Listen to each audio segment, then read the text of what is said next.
Clutch is his name. Talking sports is his game. End zone. Touchdown with no time left. Pushing the limits. They win on the last play of the ball game. There are no limits. Are you kidding? Who can you count on to make the last throw or shot? Wow, and the game is over. Mikey Clutch. This is the final play. Unbelievable.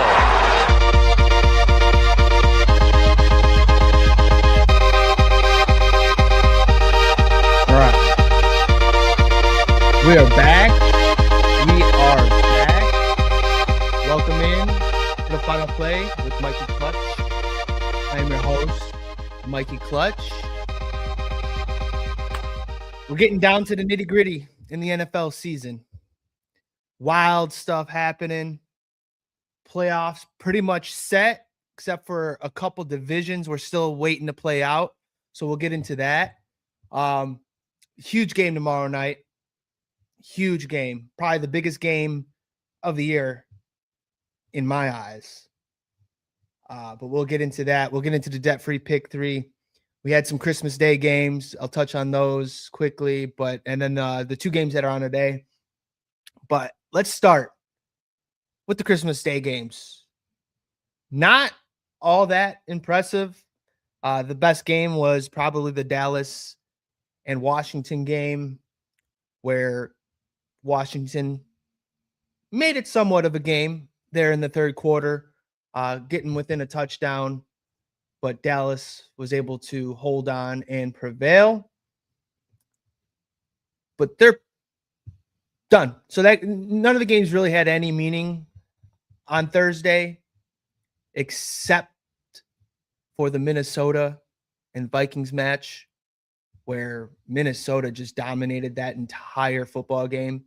I mean, Detroit had to win to keep their playoff hopes alive. Couldn't do it. Jared Goff, worst game I've seen him play. 5 turnovers. He was sacked 5 times. 2 interceptions, 3 fumbles. Minnesota just kind of put the clamps down on him in that offense. They couldn't get anything going because of those turnovers. So that one was a hard watch. You had Matt Brosmer playing at quarterback for Minnesota. So, I mean, it was just, like I said, a brutal watch on Thursday. And then finally, another game with a third-string quarterback in there with the Chiefs and the Broncos. And Chiefs, to their credit, held a close game throughout, but Denver able to come out on top and keep their hopes for the number 1 seed alive. Travis Kelce, last home game for the Chiefs.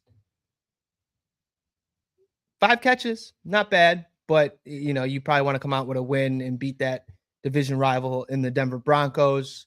But that kind of wraps up the Christmas Day games. I wasn't too thrilled about any of them, but we got some better games coming today.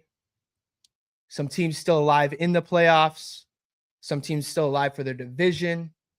And we'll start with the Texans at the Chargers. It's going to be game 1 today at 3 p.m. Central Standard Time. Both teams on win streaks. Both teams coming off good wins. I'm looking at the Texans side of things. 7-game win streak. Number 1 defense in the league. Playing against a team. Now, Chargers coming on a 4-game win streak. The one they lost was to the Jags. I think Herbert left that game. Broke his hand. I mean, he had the hand surgery. He's been playing since.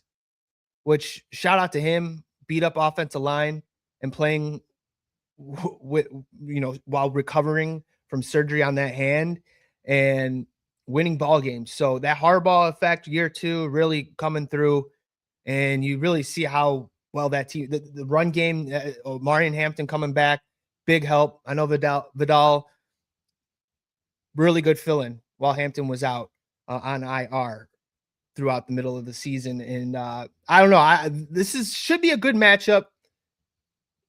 2 top 5 defenses, top 6. Houston 4th in the league right now in yards per game, and Chargers 6th. So you're definitely got a defensive battle coming up. But usually how these games go, you have 2 top defenses, and it ends up being a fireworks show. So we'll see how it goes. But what worries me, obviously, with Herbert being hurt with that hand and that pass rush for the Texans with Danielle Hunter and Will Anderson Jr. I mean, they've been getting to the quarterback. Oddly enough, both teams tied at 41 sacks coming into this game. But you just pair that Texans pass rush and being able to stop the run, which, Harbaugh and the Greg Roman teams like to run first and really can get that play action game going. And Herbert just being that efficient, accurate quarterback he is able to move the ball and hopefully can kind of neutralize that pass rush for the Texans. But the thing is, which all year, again, to Herbert's credit, with that offensive line, you're missing your all-pro tackle and Slater. You lost him in the beginning of the year. You lost your rookie who looked phenomenal in Joe Alt tackle, and they've just been banged up, and even, backups getting hurt. So it's just, you look at that and it's going to be a long day for Herbert, but I mean, he is Justin Herbert. He's been using those legs. It really scares me though when he does use those legs, because he's been taking unnecessary hits on that hand. And I just think with how physical, I mean, Houston's defense with D'Amico Ryans has been and is, if not the most physical defense in the league, top 3, with how hard they come hit you. And if Herbert's going to go run, I know Azeez El-Shaair, former Niner, he loves punishing quarterbacks, and he's going to go and try and aim at that hand if Herbert gets out of the pocket and starts scrambling, because Herbert's been using his legs, and effectively, even with that broken hand, I've seen him take a couple hits. I don't like it. I want him to slide.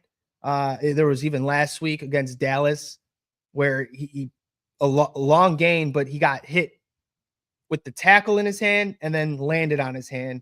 So I just want Herbert to be careful with that recovery, because Chargers, if they're going to make any kind of playoff run, are going to need him, of course, obviously at the helm at quarterback and healthy. But these Texans, like I said, 7-game winning streak. The defense has been so dominant all year long, and they can still kind of win this division. It depends on how the Jags can finish out. If the Jags can finish strong, like historically have not been able to, especially playing a very bad Tennessee team, week 18, that game is always a weird one, no matter how bad Tennessee is and how good Jags are. So I wouldn't say they have it locked up yet, but the Texans really can control a lot. And defense, usually in the winter months, and you're a dome team and you have to go on the road, usually can show up for you. So I think with the Texans, they're in a good spot. Stroud now, he's kind of been a little inconsistent this year, but we'll see how this game goes. I think both quarterbacks, given how bad their offensive lines have been doing what they can and kind of succeeding in a really good way. I mean, if Stroud had an offensive line, who knows? He might be looking like rookie Stroud, but he's kind of hasn't been that way for the last couple of years. But what I think about this game, I like I said, both top tier defenses in the league. But for some reason, I'm thinking that you still might see some scoring and some points put up. We'll save it for the debt-free pick 3 later. What you think? What I'm going to pick as the score. But moving on to the second game today, you have the Baltimore Ravens traveling to the Green Bay Packers. Both starters out. Both starting quarterbacks out. It's unfortunate. Jordan Love took a nasty hit to the head feels like 3 weeks ago, but last week against the Bears on that Saturday night loss. And then you have Tyler Huntley filling in for Lamar Jackson, who's just been kind of banged up and in and out of the lineup this year. Oddly enough, Lamar Jackson in another year of contract talks because he will be a free agent 2028, but looking for an extension. In the last couple times that's happened, he has not finished the year. So that lower back injury that he suffered last week is keeping him out this week. Now the Ravens season very much on the line tonight against Green Bay, and John Harbaugh. Almost said John Harbaugh. John Harbaugh. Sorry, potentially coaching for his job this season. I understand that Lamar, you kind of ride on him and hopefully that he can get you over that hump, but they've kind of fizzled out in the playoffs. A couple of, execution mistakes on players, of course. You go back to last year, Mark Andrews should have easily caught that 2-point conversion to at least tie it against Buffalo, but they were unable to do it. But I really like the Packers in this spot. I just think the Ravens season's kind of over. I doubt they make the playoffs. They need a lot to happen in their favor. They have to beat Green Bay. They have to win out, right? They got to beat Green Bay this week and hope Pittsburgh loses to Cleveland, because then if that happens, if those two scenarios happen, Ravens and Pittsburgh is for that division next week at the end of the year. So not likely. Like I said, take close to a miracle, but you got Huntley versus Willis tonight. Not the sexiest quarterback matchup on paper, but I will say this is why I kind of like Green Bay today, is that Malik Willis under Matt LaFleur has looked like a starting quarterback the last 2 years. In the game time that he's been able to come in and play has looked great. And with those windy conditions last week, I know they didn't get the win against the Bears, but that throw to Dobbs with that wind kicking, when you saw guys throwing balls towards the end of back of the end zone and it's taking it, the wind, it was a really impressive play, right on the money. And with his threat with his legs too, might be able to keep the chains moving against this Baltimore defense. Now, Baltimore's defense has been playing better as of late. I think the Green Bay defense going up against Tyler Huntley is going to give this offense a little more opportunities to put up some points on this Ravens defense that's looked strong the last 4 to 5 weeks. Because Huntley, you try and get a backup that emulates your starting quarterback, and Huntley just is not a Lamar Jackson. What helps the Baltimore offense so much is that run game, and with the threat of Lamar running, it kind of keeps these defenses on their toes. And I understand that Lamar's been in and out this year, and it's been a down year rushing wise for him. I kind of went over it last week, that he is way below he was below his average rush attempts and by far rush yards. And a lot of that's because his injuries with the hamstring this year and just not being 100%. So he's not effective, but Derrick Henry also benefits from that. And one thing you can kind of do on this Packers defense is run the ball. So we'll see if we can get a big Derrick Henry game. Might be the only opportunity. And I know Keaton Mitchell's been a great guy coming out of the backfield.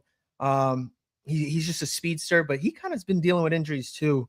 But if you can get a historic, you may not need a historic Derrick Henry game, but if you can get a big Derrick Henry game and have him control the clock and keep the chains moving and just keep that Green Bay defense tired and on the field, and limit the opportunities that you give LaFleur and Malik Willis to put up points, then you might have a chance. I think the spread's Green Bay's -3 on the spread today. I kind of like Green Bay in this one for all the reasons I've mentioned. But LaFleur, I mean, hell of a job with him. He is, to me, a top 5 coach in this league, arguably. There's obviously some first-year head coaches that'll throw their hat in the ring too, as we see more, film and just see more opportunities in the next coming years.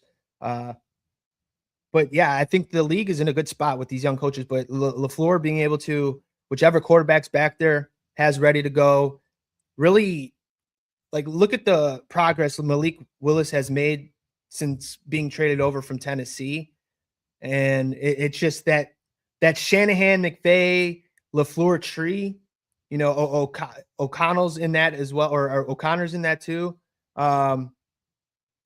You just see what these guys do with quarterbacks, that when they come, they're able to prep them and have them playing the best ball of their careers. And it almost seems like they revive their careers in many ways. So we'll see what happens with Malik Willis in the offseason, because there are plenty of teams, at least a handful, that I think would rather have him than their current starter. I mean, Vegas could be a good spot for him. The Jets, unfortunately, you're going to defensive coaches that won't probably get the best out of you like LaFleur has been able to. But we'll see if he gets an opportunity. I mean, right now he's putting some game on tape these last 3 weeks, and we'll see if that can get him a job. But if I'm Green Bay, Love kind of gets dinged up. You want that backup that can come in and knows the offense and can at least keep you in games, because this same exact thing happened last year against the Bears. Love went out in the second quarter. Malik Willis came in, had the lead, and the Bears win on walk-off fashion. So he's just really done his part. And a lot of that, yes, I mentioned last week, backup quarterback who uses his legs, defense isn't ready.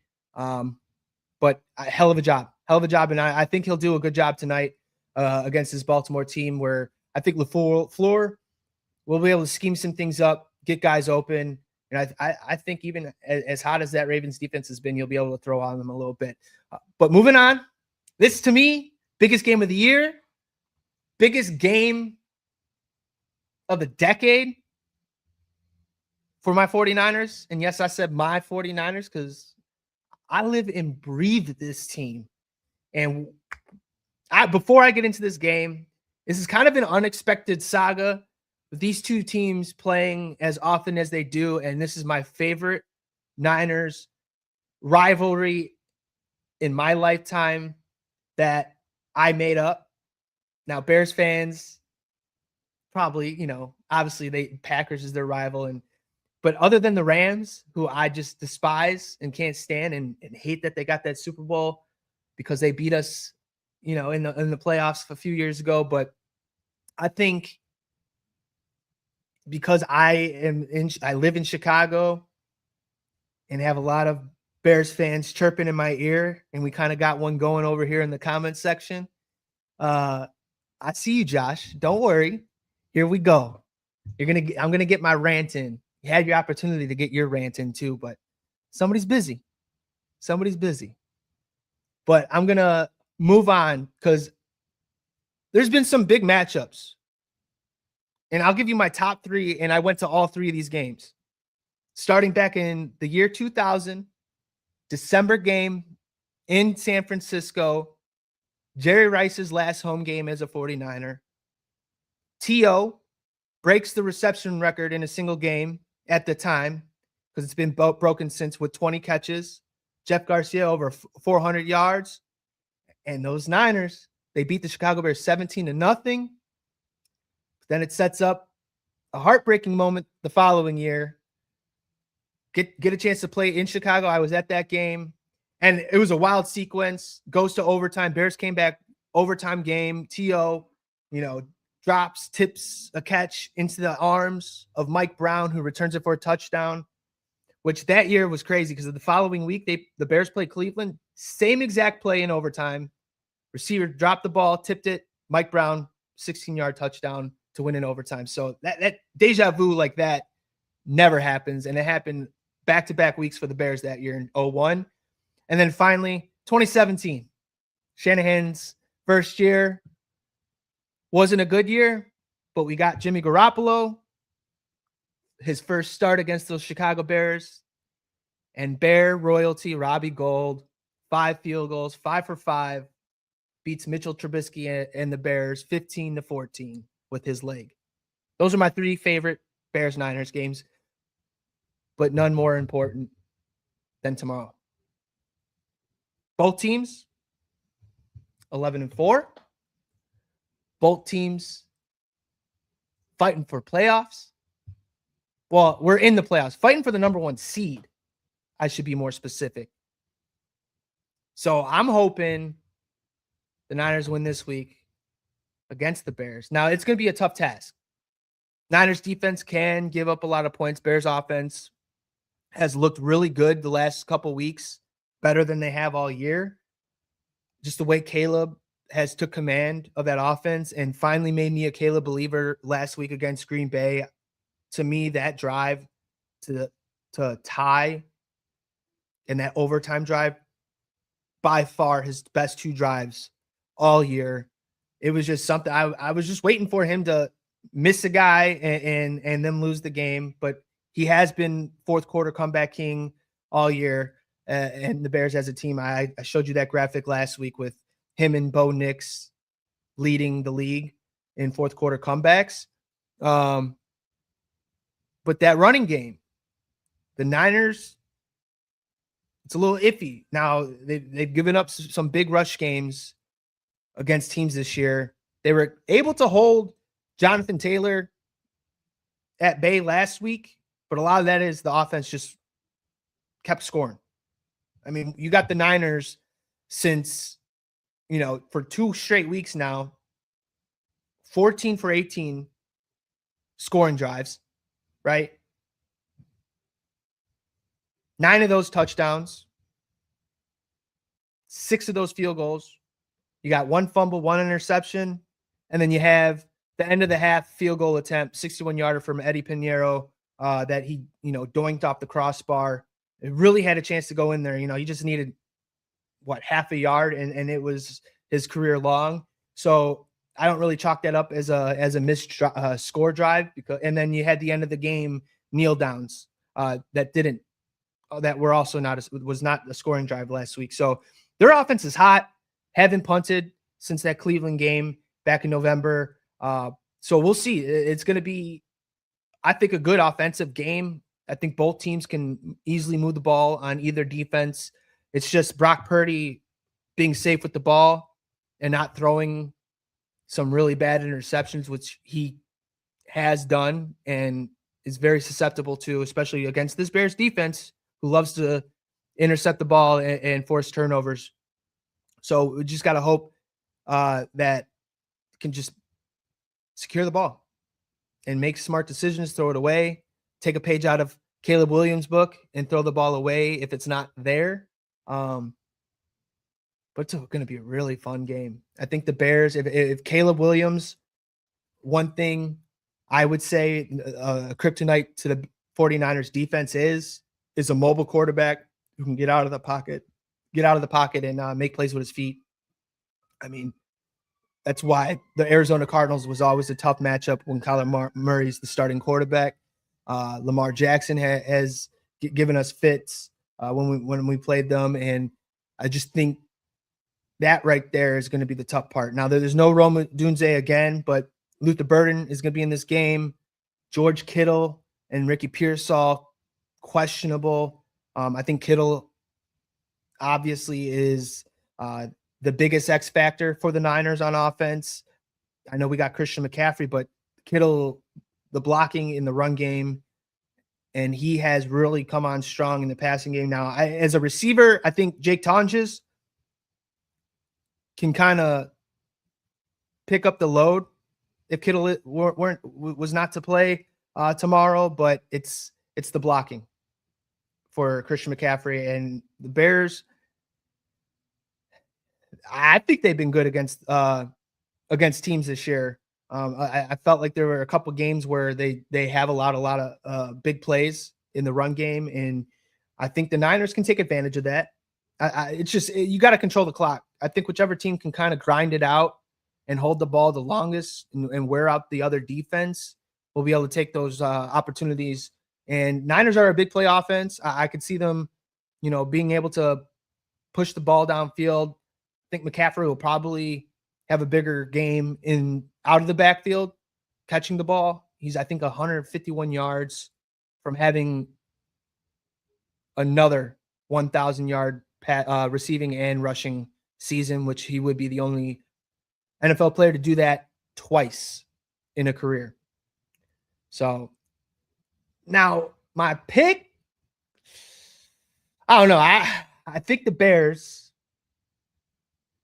just have a better chance with how the Niners defense has been banged up. But I will say the Niners, it starts from the top. I don't think you can have a better draft team than Shanahan and John Lynch. Those two have found so many guys deep in drafts, late, hitting on third rounders like they have. I mean, you got Brock Purdy, obviously, right? Like the last pick of the draft. But for this year, I mean, Stout, you have D. Winters, Mustafa last year. I think that's why they were able to get rid of Hufanga and let him go to Denver. And then same with see, now I can't even think, but the linebacker we had, I can't even, my mind's going blank. But anyway, like they're able to let these guys go and let these new guys come in that they draft and make impacts. I mean, Stout and Winters probably the biggest impact guys that we've had throughout the season. So I think they'll be able to fill in and handle the load and the pressure of a big game. Because I think winner of this, I want to say will be the number 1 seed. Now, Niners will have to beat the Seahawks next week, but I think Bears win out. Detroit's out of it. And easily division. I mean, they've already locked it up. I think Green Bay just, I don't know. I think Green Bay is, if Love can't come back, and I know I gave a lot of high praise to Willis, but again, Packers are in. Detroit fumbled the bag against Minnesota. But back to my game pick. I'm gonna be a homer. And not where I live home, but where my heart lives. And that's 49ers. I'm gonna take them over the Bears. I'm gonna go Niners 34, Chicago 31. I'm guessing a high scoring game, but we've seen crazier things. It could be a low scoring game, just depending on how these teams go. But yeah, moving on. Those are some picks, but let's get into the debt-free pick 3. We'll be back.